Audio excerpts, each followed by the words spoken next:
Assalamu alaikum and welcome back to Learners Empire. Today we have another topic that is on fraud. What is the meaning of fraud and what are the exceptions of fraud? What are the essentials of fraud and what is the punishment of fraud? We will discuss in this video. जो आज का हमारा video है वो fraud के बारे में fraud क्या होता है और उसके क्या और उसके क्या exceptions है वो आज के टॉपिक में हम लोग कवर करेंगे. सो फ्रॉड जनरली हम लोग इसे आम जुबान में कहते हैं किसी को धोखा देना या किसी को चीट करना इसे हम लोग फ्रॉड आम जुबान में कहते हैं. तो लॉ के जुबान में या लॉ क्या कहता है फ्रॉड के बारे में we will discuss that one. Law ये कहता है फ्रॉड से related it is a false representation of a fact. First one law क्या कहता है कि जो फ्रॉड है वो क्या है एक फॉल्स रिप्रेजेंटेशन है. Now what's the meaning of false representation जो कि एसेंशियल भी इसका है. हम दोनों को साथ साथ कवर करेंगे डेफिनेशन और एसेंशियल को. तो फॉल्स रिप्रेजेंटेशन का मतलब है कोई भी एक ऐसा representation means to show. Representation का मतलब है टू शो. तो कोई भी एक ऐसा चीज आप शो कर रहे हो कोई भी एक ऐसा फैक्ट. अभी फैक्ट से क्या मतलब फैक्ट से मुराद कोई भी मटेरियल जैसे हम कहते हैं कोई भी डॉक्यूमेंट जिसे या कोई भी एक ऐसा चीज जिसे आप शो कर रहे हो वो किस किस तरीके से शो कर रहे हो फास्टली शो कर रहे हो. यानी कि जो असल में है आप उससे हट के आप इसे शो कर रहे हो. जो इसका ओरिजिनल कंडीशन है जो इसका ओरिजिनल मिक्सचर है जो इसका ओरिजिनल फॉर्मेशन है आप इससे हट कर जब किसी चीज को शो करते हो बताते हो तो इसको हम लोग कहते हैं fast representation. Fast mean suppose कि एक मार्कर है लेकिन मैं इसको इस तरीके से शो करूं कि इसका जो प्रॉपर्टीज है वो ही चेंज हो जाए. या सपोज कि ये मार्कर है डॉलर कंपनी का लेकिन मैं इसको इस तरीके से शो करूं कि ये लोगों को लगे ये डॉलर का नहीं ये पियानो कंपनी का है. तो जो इसका हकीकत है आप उसको छुपा के आप इसको किसी दूसरे तरीके से बयान करते हो बताते हो किसी से रिलेटेड कोई भी डॉक्यूमेंट या मटेरियल से related made with the knowledge of its possibility. और जब आप शो कर रहे होते हो उस टाइम पर आपको पता हो कि मैं ये जो चीज बता रहा हूँ या जो चीज मैं दिखा रहा हूँ ये गलत है. तो इसको हम लोग कहते हैं फ्रॉड. फ्रॉड क्या कहता है इसका डेफिनेशन. डेफिनेशन सिंपली ये कहता है कि कोई भी एक ऐसा एक्ट कोई भी एक ऐसा अमल जिसमें जो करने वाला है कोई एक ऐसा मटेरियल डॉक्यूमेंट को शो करे बता दे जो कि गलत हो और उसको खुद ही पता हो कि मैं जो कुछ कह रहा हूँ ये गलत है. तो इसको हम लोग कहते हैं फ्रॉड. कि कोई भी एक ऐसा अमल जहाँ पे जो करने वाला है उसे खुद ही पता है कि मैं अभी सपोज कि ये शर्ट है अभी मुझे पता है कि ये शर्ट कॉटन का नहीं है लेकिन मैं इसको इस तरीके से बता दूं कि लोगों को लगे कि कॉटन का शर्ट है तो मैंने फ्रॉड कमिट किया. तो डेफिनेशन ये कहता है. Next one we have essentials of fraud. what are the essentials of fraud. So first essential is कि what that is false representation. यानी कि जो हकीकत है आप इसको छुपा के आप इसको गलत तरीके से बयान कर रहे हो या बता रहे हो या शो कर रहे हो वो है फॉल्स रिप्रेजेंटेशन. सपोज कि एक बिल्डिंग है या एक कमरा है वो सपोज कि एक कमरा है जो कि टीयर गार्डर का बना हुआ है लेकिन आपने इसका जो सीलिंग है इस तरीके से किया कि लोगों को लग रहा है कि ये टीयर गार्डर का नहीं बल्कि ये वेल फर्निश्ड या आरसीसी का बना हुआ है. तो आपने फॉल्स रिप्रेजेंटेशन किया तो आपने फ्रॉड कमिट किया. नेक्स्ट इसका इंग्रेडिएंट है एक्टिव कंसीलमेंट. अभी एक्टिव कंसीलमेंट और फॉल्स रिप्रेजेंटेशन में क्या फर्क है. एक्टिव कंसीलमेंट हम लोग तब करते हैं जब कभी भी कोई जो डिफेक्ट है उसे हम लोग छुपा रहे होते हैं उसे हम लोग कहते हैं एक्टिव कंसीलमेंट. सपोज कि एक गाड़ी है जिसका एक्सीडेंट हुआ है लेकिन फिर भी आप बाद में उसका एक्सीडेंट को रिकवर करते हो उसको बहुत ही अच्छी तरीके से पेंटिंग करके. लेकिन जो बताने वाले हैं या जो सेल के टाइम पे आप ये नहीं क्या वो कहते हो कि आपने इस गाड़ी का एक्सीडेंट हुआ है तो आपने क्या किया एक्टिव कंसीलमेंट. एक्टिव कंसीलमेंट का मतलब है कि किसी की कोई भी डिफेक्ट को छुपाना. किसी भी तरीके से आप जब किसी कोई डिफेक्ट को छुपाते हो सपोज कि एक मार्कर है अगर यहाँ से टूटा हुआ हो और मैं इसके ऊपर एक सोल्यूशन टैप लगा दूं तो मैंने क्या किया मैंने एक्टिव कंसीलमेंट किया. एक्टिव कंसीलमेंट का मतलब है कि मैंने जो उसका डिफेक्ट है इसको छुपा लिया. तो फास्ट में दोनों फ्रॉड में दोनों चीजें शामिल है. फ्रॉड में एक्टिव कंसीलमेंट भी शामिल है आप कोई भी चीज को जानबूझ के जो उसका गलत पहलू है उसको छुपा दे तो वो भी शामिल है. या किसी चीज को आप गलत रिप्रेजेंट करते हो यानी कि जो उस तरीके से नहीं है. सपोज कि मैंने कहा आपको ये डॉलर मार्केट नहीं है लेकिन मैं ऐसा रिप्रेजेंट करता हूँ कि लोगों को लगे कि डॉलर मार्कर है, तो ये फाल्स रिप्रेजेंटेशन हो गया। तो फ्रॉड का पहला इंग्रेडिएंट फाल्स रिप्रेजेंटेशन हो, दूसरा एक्टिव कंसीलमेंट हो, और नंबर थर्ड है नॉलेज ऑफ इट्स फाल्सिटी, यानी कि जो शख्स है जो बता रहा है, एक्टिव कंसीलमेंट कर रहा है या फॉल्स रिप्रेजेंटेशन कर रहा है, उसको खुद ही पता है कि मैं ये जो अमल कर रहा हूँ या जो एक्ट कर रहा हूँ ये गलत है, जिससे किसी को धोखा होता है और किसी का नुकसान होता है। तो इन जब ये तीन इंग्रेडिएंट्स पूरे हो जाते हैं, तो लाख की जुबान में हम लोग इसे कहते हैं कि इसने फ्रॉड कमिट किया, यानी कि इसने धोखा दे दिया। Next one we have punishment, ये इसका पनिशमेंट क्या है फ्रॉड का? फ्रॉड का सिंपली पनिशमेंट है 2 साल तक किसी भी शख्स को पनिश किया जा सकता है, जो और उसको जेल में भेजा जा सकता है, या सिंपली उसको फाइन भी किया जा सकता है, या दोनों भी हो सकते हैं। वो डिपेंड करता है अदालत का डिस्क्रिशनरी पावर पर। फिर कौन कौन सी चीजें फ्रॉड की कैटेगरी में फॉल नहीं करते हैं? जनरली उन्होंने कहा कि ये चीजें हो गए तो फ्रॉड हो गया। अभी कौन से ऐसे अमल है जो हो भी जाए फिर भी हम कह सकते हैं कि ये फ्रॉड नहीं हुआ? So number one we have mistake.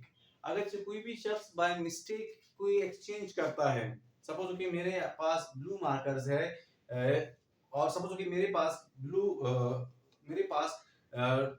2 bottles of ink है, एक है ब्लू और एक है ब्लैक, और मिस्टेकनली ब्लू की बजाय मैं ब्लैक को भेज देता हूँ, और फिर बाद में जैसे मैंने ब्लैक को भेज दिया और ब्लैक मार्कर को, फिर बाद में जो बायर है वो कहता है कि I wanted blue colour but you have given me black colour, so please exchange it. और जब मैं कहता हूँ yes I will exchange it, so that is a mistake. लेकिन अगर मैं ये कहूँ नहीं, नाउ ब्लैक आपके पास होगा, मैं आपको ब्लू नहीं दूंगा, तो फिर मैंने क्या किया? फ्रॉड कमिट किया। फिर ये शो करता है कि मेरे पहले से नॉलेज में था कि मैं जो चीज कर रहा था ये गलत था। तो अगर कोई भी एक्सचेंज हो वो बाय मिस्टेक हो, तो वो उस सूरत में हम लोग ये नहीं कह सकते हैं कि इसने फ्रॉड किया। क्यों? क्योंकि ये रिवोक हो सकता है, पैसे एक्सचेंज हो सकते हैं, और अगर से वो शख्स एक्सचेंज ना करे, फिर हम लोग कह सकते हैं कि इसने फ्रॉड कमिट की। Number two we have minor errors. Minor errors means वो छोटे छोटे मिस्टेक्स, एरर्स जो कि पूरा आपका कॉन्ट्रैक्ट है या उस पे इफेक्ट नहीं करते हैं, उसको हम लोग कहते हैं माइनर एरर्स। सपोज कि मैंने या ए ने बी के साथ एक कॉन्ट्रैक्ट किया, एक प्रॉपर्टी से रिलेटेड कॉन्ट्रैक्ट किया, और बी को कहा कि मेरे पास 10,000 एकड़ जमीन का है, तो और मैं 10,000 एकड़ जमीन को 5 करोड़ में आपको दूंगा। तो इनका कॉन्ट्रैक्ट हो गया, और फिर बी ने ए को 10 करोड़ जमीन का दिया, 10 करोड़ रुपए दिया, सॉरी 5 करोड़ रुपए दिया, और ए ने बी को जमीन दे दिया। फिर बाद में जब बी इसको नापता है या इसको मेजर करता है, तो उसको पता चलता है कि जो इसका जमीन है वो 10 एकड़ के बजाय उसमें 50 फीट कमी है, यानी कि 10 एकड़ का जो जमीन था उसमें कितना कमी है? 50 फीट का कमी है। तो इस सूरत में अगर हम देखें तो 10 एकड़ बहुत ही बड़ा जमीन होता है, और उसमें जो 50 फुट वो बहुत ही छोटा सा हिस्सा होता है। तो इस छोटे से हिस्से की वजह से पूरा आपका कॉन्ट्रैक्ट पे इतना बड़ा इफेक्ट नहीं पड़ता है। एक तरफ 10 एकड़ जमीन और दूसरी तरफ सिर्फ 50 फीट, सो इससे आपका जो पूरा कॉन्ट्रैक्ट है वो डिस्ट्रॉय या डैमेज नहीं होता है। और इससे जो बायर है या जो सेलर है, स्पेशली जो सेलर है, उसके इंटेंशन ये नहीं कि मैं इसके साथ फ्रॉड करूं ताकि मेरा ये जमीन बिक जाए। तो इस सूरत में हम लोग कहेंगे कि अगर कोई एरर की सूरत में किसी ने ये बात की है, तो उस सूरत में जो सेल है वो वैलिड तस्वर किया जाता है, और उसमें उसका फ्रॉड का केस में फॉल नहीं करता, वो फ्रॉड का केस नहीं होता है।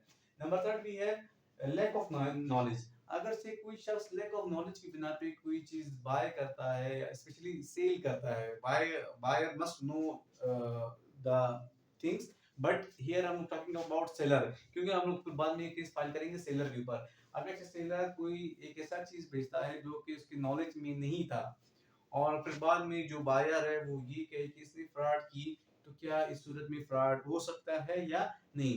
तो जनरली एक हमारे यहाँ पे दो चीजें होती है, एक होता है जनरल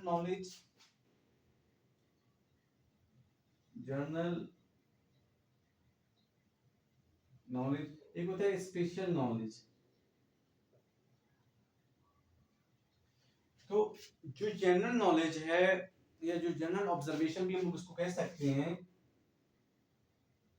ऑब्जर्वेशन भी हम लोग उसको कह सकते हैं। तो जनरल नॉलेज है या जनरल ऑब्जर्वेशन है, इस सूरत में अगर कोई सेलर कोई बायर को कोई चीज देख रहा है वो ओके है, तब फ्रॉड में वो कैटेगरी शुमार नहीं होगा। लेकिन स्पेशल नॉलेज, क्योंकि स्पेशल नॉलेज हर एक के पास नहीं होता है।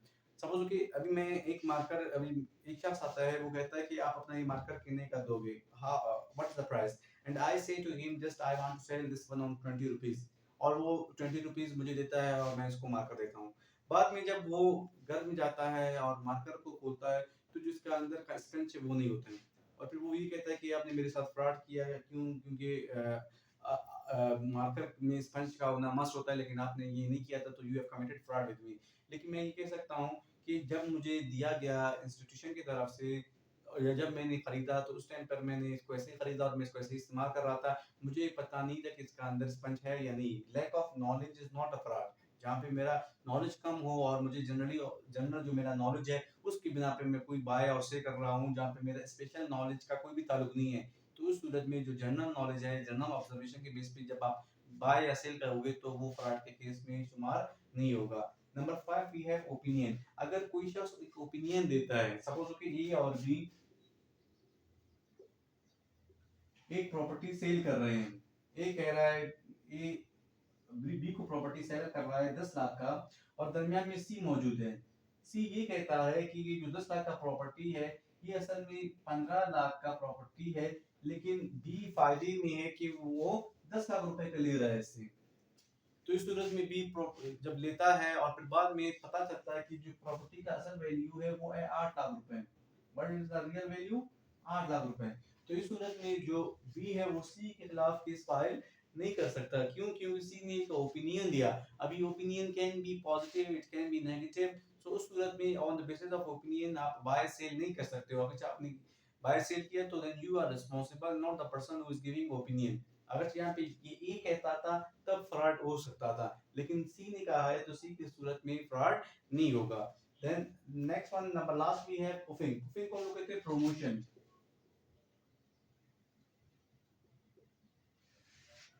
प्रमोशन के केसेस में कोई भी फ्रॉड नहीं हो सकता है। सपोज कि अभी हम लोग जहाँ हमारे यहाँ पे एडवर्टाइजमेंट्स होते हैं टेलीविजन में, जैसा कि लक्स का हो गया या लाइफ वाइफ हो गया या कोई और ब्यूटी शॉप का हो गया या कोई और ड्रिंक का हो गया, जहाँ पे सपोज कि अभी लक्स को का जो एडवर्टाइजमेंट होता है उसको देखने के बाद इंसान को ये लगता है कि if I use it so then I will become very beautiful and very gorgeous, लेकिन असल में वो ऐसा नहीं होता है। या लाइफ बॉय का जो शैम्पू है, जो हेड है, उसको देख के इंसान को ये लगता है कि I will have long hair and I will have very thick hair, लेकिन in reality it doesn't happen. या ऐसे ही जो कि ड्यू का या स्टिंग का जो एडवर्टाइजमेंट होता है उसमें ये होता है कि इसको पीने के बाद इंसान में बिजली की तरह करंट आता है या ई बिकम्स वेरी इनर्जेटिक। सो जो एडवर्टाइजमेंट में दिए जाते हैं उस सूरत में आप उसको फॉलो करो और वही रिजल्ट आज नहीं आ सकता है, क्योंकि एडवर्टाइजमेंट में लोग प्रमोशन के लिए अपनी वीडियोस को इस तरह एडिट करते हैं या अपने आइटम को इस तरह दिखाते हैं। तो उस सूरत में अगर आपने बाय किया और फिर बाद में आप ये कहते हो कि मैंने ये लाइफ बॉय शैम्पू खरीदा लेकिन मेरे क्यों इतने बड़े बाल नहीं आ रहे हैं, या मैंने स्टिंग पिया क्यों मुझ में इतना बिजली जैसे एनर्जी नहीं आ रहा है, तो उस सूरत में आप उसके कंपनी के खिलाफ केस फाइल नहीं कर सकते हो। क्यों, क्योंकि ये एक पुफिंग है और ये प्रमोशन है। So in case of promotion you can not file case against companies, and it is one of the exceptions of fraud. Thank you very much. It has become a very long video. Hope you have enjoyed it. If there's any problem, you can comment below. Thank you very much. Have a nice day.